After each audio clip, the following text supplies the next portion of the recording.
1000 साल पहले आधुनिक समय के लुइस, मिजोरी के पास कैहोकिया नाम का एक जीवंत और हलचल भरा शहर था। ये एक मूल अमेरिकी शहर था जो मिसिसिपियन संस्कृति में सबसे बड़ा और प्रभावशाली था। अपने चरम पर लगभग 1050 बीसीई में कैहोकिया 30,000 लोगों का घर था, जो इसे उस समय के पेरिस से भी बड़ा बनाता था। लेकिन दिलचस्प बात यह है कि कैहोकिया में कोई बड़ा बाजार नहीं था। आमतौर पर व्यापार किसी भी बड़े शहर की रीढ़ होता है, फिर भी ये शहर पुरातत्वविदों के लिए अलग था। ऐसा इसलिए क्योंकि कैहोकिया व्यापार के बारे में नहीं था, ये संस्कृति, समुदाय और उत्सवों के बारे में था। वहां रहने वाले लोग बड़े उत्सव मनाते थे जो कई दिनों तक चलते थे। शहर की सबसे भव्य विशेषता इसका 50 एकड़ का प्लाजा था, जो अद्भुत मिट्टी के पिरामिडों से घिरा हुआ था। इस विशाल जगह में 10,000 से ज्यादा लोग आ सकते थे। कल्पना कीजिए कि वे सब वहां उत्सवों, नाच गाने, कॉफी और चाय पीने, हिरण के मांस का आनंद लेने और खेलों पर दांव लगाने के लिए इकट्ठा होते थे। वे कार्यक्रम बहुत ही जीवंत होते थे।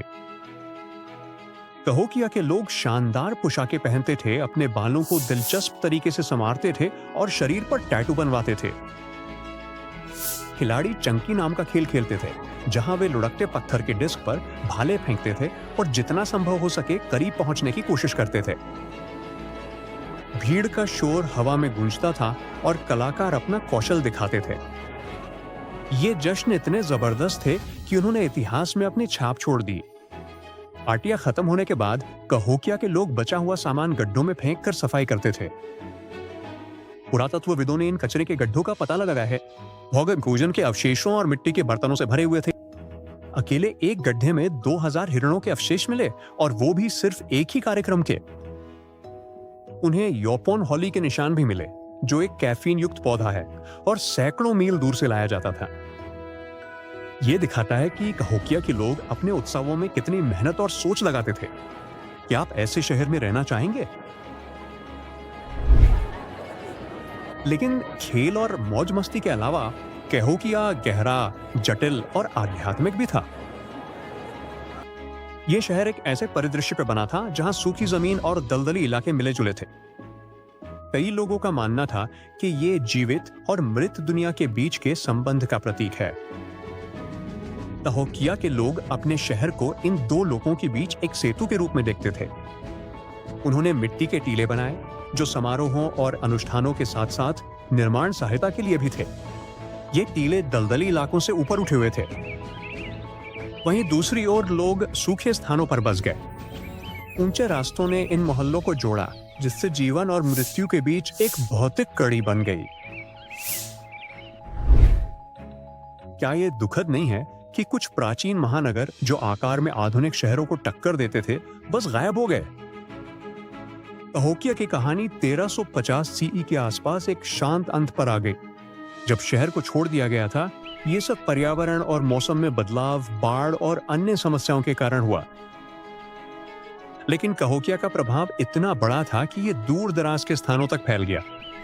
उनकी कुछ परंपराएं, जैसे चंकी और योपोन चाय, आज भी मूल समुदायों में जीवित हैं। आज कैहोकिया एक यूनेस्को विश्व धरोहर स्थल है, और ये एकमात्र मेगा सिटी नहीं है जिसे हमने खो दिया। लगभग 5000 साल पहले सिंधु घाटी के लोगों ने दुनिया के कुछ पहले शहरों का निर्माण किया था। मोहनजोदड़ो एक प्राचीन शहर था जो अब पाकिस्तान में है। यह शहर 2500 बीसीई के आसपास बनाया गया था, और तब यह सिंधु सभ्यता का एक संपन्न केंद्र था। निश्चित रूप से यह आधुनिक शहरों से बहुत छोटा था, लेकिन उस समय यह काफी बड़ा था, लगभग 40,000 निवासी। ऐसा लगता है कि स्थानीय लोग बहुत ही सख्त और अनुशासित लोग थे। शहर की योजना और संगठन अविश्वसनीय थे। इसे ग्रिड पैटर्न में बिछाया गया था।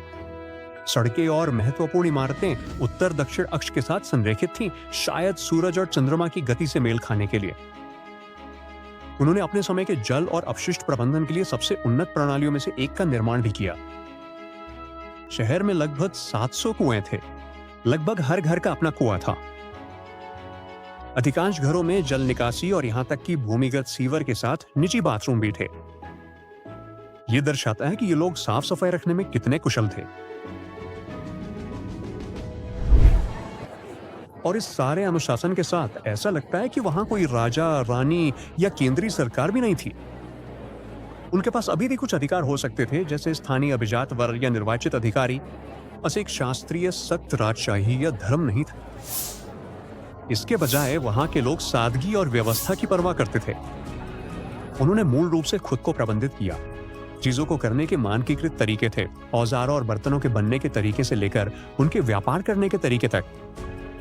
यही कारण है कि कई अन्य शहरों के विपरीत मोहनजोदड़ो में भव्य महल, मंदिर या स्मारक नहीं थे। इसके बजाय उनके पास सार्वजनिक क्षेत्र थे जिन्हें सिटाडेल के रूप में जाना जाता था। लोग अनुष्ठानों, बैठकों और अनाज के भंडारण के लिए सिटाडेल में इकट्ठा होते थे। और ऐसा लगता है कि जीवन का यह तरीका पूरी तरह से काम करता था।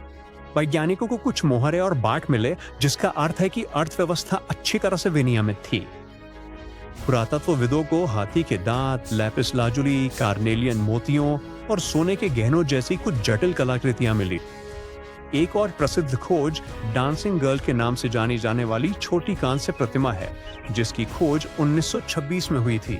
मोहनजोदाड़ो बिल्कुल भी गरीब नहीं था और उन्होंने कुछ शानदार इमारतें भी बनाई थी। उनके लिए साफ सफाई बनाए रखना धन या शक्ति के प्रदर्शन से कहीं अधिक महत्वपूर्ण था। इसलिए उन्होंने ग्रेट बाथ बनाया, जो शहर की सबसे प्रसिद्ध संरचनाओं में से एक है। ये एक बड़ा जलरोधी पूल है जो पकी हुई ईंटों से बना है, मिट्टी के टीले पर स्थित है, जो लगभग एक धार्मिक स्थान है जो उनके पास मंदिर के सबसे करीब था। इस बीच शहर खुद टीलों की एक श्रृंखला पर बनाया गया था। जैसे जैसे लोगों ने नए घर और संरचनाएं जोड़ी, वे सदियों से ऊंचे होते गए। शहर क्यों विफल हुआ, कोई वास्तव में नहीं जानता। पुरातत्वविदों को मिली मूर्तियों के बारे में कुछ रहस्यमय है। उनमें से कई जानबूझकर तोड़ी गई लगती है। इसका मतलब है कि शहर के बाद के निवासियों, शायद आक्रमणकारियों या किसी और ने उन्हें किसी कारण से नष्ट कर दिया। कुछ वैज्ञानिकों का मानना है कि सिंधु नदी ने अपना मार्ग बदल लिया होगा, जिससे कृषि और व्यापार बाधित हुआ होगा। लेकिन बाढ़ या ऐसी किसी बड़ी घटना का कोई सबूत नहीं है। ऐसा लगता है कि समय के साथ पूरी सिंधु सभ्यता धीरे धीरे लुप्त हो गई।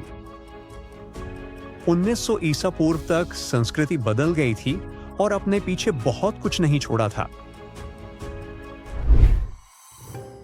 अब मैं आपको कोस के प्राचीन शहर के बारे में बताता हूं, जो वहां स्थित है जहां अब ग्रीस में कोस का आधुनिक शहर स्थित है। समुद्र के रास्ते पहुंचने की कल्पना करें और पहली चीज जो आपको प्रभावित करती है वो है इसके अगोरा की भव्यता। विभिन्न रंगों के पत्थरों से बना ये विशाल सार्वजनिक चौक जो आपके ऊपर उठने वाली छतों पर बना है। ये प्राचीन दुनिया के सबसे बड़े शहरों में से एक था और इसने शहर के करीब आने वाले किसी भी व्यक्ति पर बहुत अच्छा प्रभाव डाला। इस स्थान का एक समृद्ध इतिहास है जो लगभग 2300 से 2200 ईसा पूर्व का है। बहुत समय पहले द्वीप के विभिन्न हिस्सों से स्थानीय लोग उत्तर पूर्व में एक नया शहर बनाने के लिए एकत्र हुए। लोग वहां कांस्य युग से रह रहे हैं और समय के साथ यह संस्कृति और व्यापार का एक अत्यंत महत्वपूर्ण केंद्र बन गया। और इसमें कोई आश्चर्य नहीं, क्योंकि ये एक प्राकृतिक बंदरगाह के ठीक पास है। बंदरगाह 2 ब्रेकवाटरों द्वारा सुरक्षित था और लोगों ने वहां कुछ सबसे महत्वपूर्ण धार्मिक स्थल बनाए, जिनमें एफ्रोडाइट और हरक्यूलिस के अभयारण्य शामिल थे।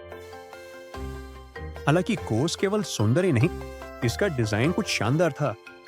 पूरा शहर एक साफ सुथरे ग्रिड में बिछाया गया था, जिसमें सड़कें एक दूसरे को बिल्कुल समकोण पर काटती थी, जो सचमुच लगभग एक आधुनिक शहर जैसा दिखता था।